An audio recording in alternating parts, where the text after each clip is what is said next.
तो पिछले एपिसोड में हमने देखा कि सुयांग लिंगबाओ ऑप्शन हाउस के एक जासूस को मारकर उसे बीच रोड पर फिकवा देता है। अब दिखाया जाता है कि उस जासूस की डेड बॉडी को बीच रोड पर चारों ओर से लोग घेर कर खड़े होते हैं। वहीं वह सभी लोग आपस में बात कर रहे होते हैं आखिर लिंगबाओ ऑप्शन हाउस के इस जासूस को किसने मारा है। लिंगबाओ ऑप्शन हाउस बहुत ही ज्यादा पावरफुल है और उससे कोई भी दुश्मनी नहीं मोल सकता है। तभी दूसरा पर्सन बोलता है टियान सेक्ट के अलावा यह काम कोई और नहीं कर सकता है, क्योंकि टियान सेक्ट का नया एंसेस्टर बहुत ही ज्यादा खतरनाक है, वह किसी से भी नहीं डरता है। दूसरी ओर लिंगबाओ ऑप्शन हाउस के हेड को इस बारे में पता चलता है, जो सुनकर उसे बहुत ही ज्यादा गुस्सा आता है और अब वह गुस्से में बोलता है सुयांग ने यहाँ पर हमारे ऑप्शन हाउस से दुश्मनी मोलकर बहुत बड़ी गलती की है, तो अभी यहाँ पर सुयांग के लिए वारंट इशू करो और हर जगह यह खबर फैला दो कि जो भी सुयांग का कटा हुआ सर हमें लाकर देगा हम उसे 10 मिलियन गोल्ड कॉइन देंगे। यह सुनकर उसका साथी वहां से जाने लगता है। तभी वह ओल्ड मैन उसे रोकता हुआ बोलता है मुझे नहीं लगता कि इसका कोई फायदा होने वाला है, तुम युनजोंग सेक्ट जाओ और उनसे मदद मांगो। तभी वह पर्सन बोलता है मास्टर मुझे नहीं लगता कि मोंगजोंग सेक्ट के लोग हमारी इसमें कोई मदद करेंगे, क्योंकि मोंगजेंग सेक्ट बहुत ही ज्यादा पावरफुल सेक्ट है। ओल्ड मैन बोलता है मैं तुमसे जितना बोल रहा हूँ बस उतना ही करो, क्योंकि हम लोग यहाँ पर बिना किसी की मदद के सुयांग का सामना नहीं कर सकते हैं। तो तुम मोंगजेंग सेक्ट में जाकर जाओबाई नाम के पर्सन को ढूंढो और उससे बोलो कि सुयांग ने उसके छोटे भाई को जान से मार दिया है, आगे का काम वह खुद ब खुद कर लेगा। अब दिखाया जाता है कि टियान सेक्ट के सभी डिसाइपल स्वॉर्ड प्रैक्टिस कर रहे होते हैं। वहीं एक जगह पर साओ अपने स्पीयर से प्रैक्टिस कर रहा होता है और उसके बगल में खड़ी कॉन्ग उसे देख रही होती है। तभी सांगनिंग वहां पर सभी के लिए खाना लेकर आती है और अब सांगनिंग को देखते ही सभी लोग उससे खाना लेने के लिए भागते हैं। अब साओ भी काफी तेजी से भागता हुआ जाकर अपने लिए खाना उठा लेता है, पर बीच में आते हुए कॉन्ग साओ के हाथ से वह खाना लेते हुए उसे अपने हाथ में मौजूद एप्पल दे देती है, क्योंकि वह नहीं चाहती है कि साओ किसी दूसरी लड़की द्वारा दिए गए खाने को खाए। अब क्विंसू देखती है कि सांगनिंग के पास और भी खाना होता है, जिसे देखकर वह बोलती है तो क्या यह खाना मास्टर के लिए है। सांगनिंग हाँ में जवाब देती है। क्विंसू उसे बताती है कि मास्टर यहाँ से थोड़ी दूर माउंटेन पर कुछ हर्ब्स इकट्ठा करने के लिए गए हैं। सांगनिंग बोलती है तो फिर मैं उन्हें यह खाना देकर आती हूँ, और यह बोलते हुए वह वहां से जाने लगती है।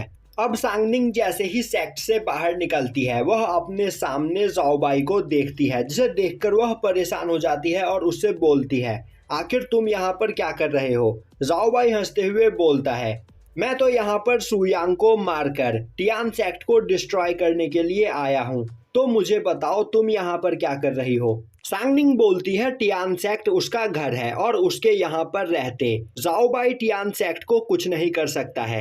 जाओबाई हंसते हुए बोलता है तो तुम्हें यहाँ पर रहने के लिए एक घर मिल ही गया, पर तुम बहुत ही ज्यादा अनलकी हो। देखो तुम्हें यहाँ पर यह घर मिला और आज मैं तुम्हारे इस घर को डिस्ट्रॉय करने वाला हूँ। अब यह सुनते ही सांगनिंग सभी डिसाइपल्स को सावधान करने के लिए भागती है, पर जाओबाई उसे पकड़ लेता है। दूसरी ओर सुयांग एक माउंटेन पर काफी सारे हर्ब्स को देखता है और उन्हें देखकर वह बोलने लगता है यह सभी हर्ब्स बहुत ही ज्यादा कीमती है और आज से 10,000 साल पहले यह काफी मुश्किल से मिला करते थे, पर आज के समय में यह इतनी ज्यादा मात्रा में मौजूद है, पर किसी को भी इसकी कीमत के बारे में नहीं पता है। सभी लोग इसे मामूली सा घास समझते हैं। और अब सुयांग उन सभी हर्ब्स को वहां पर रिफाइन करके पिल में बदल देता है। तभी उसे एक ऑरा महसूस होता है, जिसे फील करते हुए वह बोलता है आजकल के लोगों को मरने की बड़ी जल्दी होती है, वह शांति से अपना जीवन जीना नहीं चाहते हैं। दूसरी ओर टियान सेक्ट में सभी लोग अपना खाना खा रहे होते हैं। तभी उनके पास सांगनिंग आकर गिरती है, जिसे देखकर वह सभी परेशान हो जाते हैं।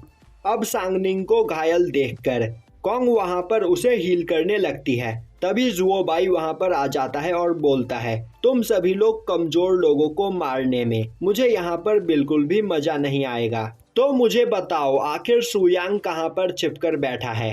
अब यह सुनते ही एक डिसाइपल बोलता है तो तुमने यहाँ पर मिस सांगनिंग को हर्ट किया है, हम तुम्हें जिंदा नहीं छोड़ेंगे। और अब सभी डिसाइपल एक साथ जुओबाई पर अटैक कर देते हैं, पर जुओबाई अपने एक ही अटैक में उन सभी को घायल कर देता है। अब यह देखते ही क्विंसू गुस्से में जुओबाई पर अटैक करने के लिए आगे बढ़ती है। तभी जुओबाई क्विंसू के अटैक को ब्लॉक कर लेता है और बोलता है कि तुम अभी बस गोल्डन एलिक्सर रैलम पर हो और यहाँ पर मुझे मारने के सपने देख रही हो।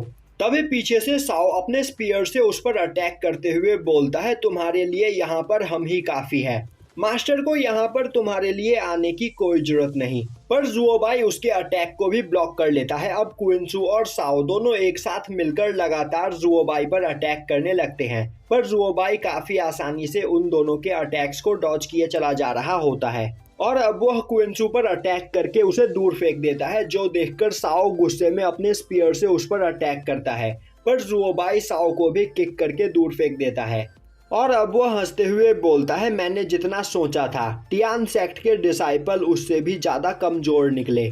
तो अब मुझे बताओ तुम्हारा एंसेस्टर कहाँ पर छिपकर बैठा है, मैं उसे यहाँ पर जल्द से जल्द मारना चाहता हूँ। तभी उसके पीछे से सुयांग आता हुआ बोलता है तुम्हें सच में मरने की बहुत जल्दी है। और अब जुओबाई जैसे ही पीछे मुड़कर देखता है सुयांग क्विंसू को उठाकर उसके आगे आ जाता है। अब सुयांग के ऑरा को महसूस करके जाओबाई सोचने लगता है आखिर मुझे यहाँ पर डर क्यों लग रहा है और अब वह बोलता है मैंने सुना था कि टियान सेक्ट का एंसेस्टर बस क्यूआई रिफाइनिंग रैलम पर है, पर आज मैं इतने कमजोर एंसेस्टर को अपनी आंखों के सामने देख रहा हूँ। तो सुयांग अब दिखावा करना बंद करो, मुझे पता है कि मेरी पावर देखकर तुम्हारी पैंट गीली हो चुकी है। पर सुयांग उसकी बात को इग्नोर करता हुआ क्विंसू को कॉन्ग के पास लाकर रखता है और उसे हील करने के लिए बोलता है।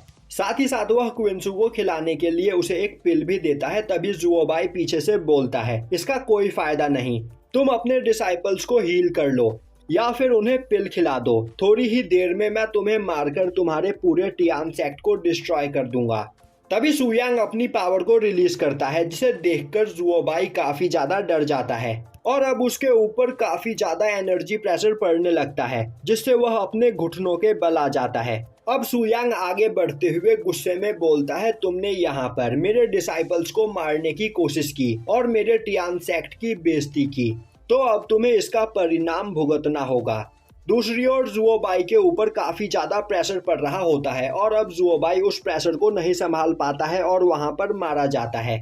अब सुयांग साओ से बोलता है मेरी गैर मौजूदगी में तुमने यहाँ पर काफी अच्छा काम किया, जो सुनकर साओ खुश हो जाता है। तभी वह देखता है कि सुयांग सेक्ट के बाहर जा रहा होता है और अब वह सुयांग से पूछता है मास्टर अब आप आगे क्या करने वाले हो। सुयांग बोलता है मैं उन सभी लोगों को जान से मार दूंगा जो मेरे टियान सेक्ट को डिस्ट्रॉय करना चाहते हैं और यहीं पर यह एपिसोड खत्म हो जाता है।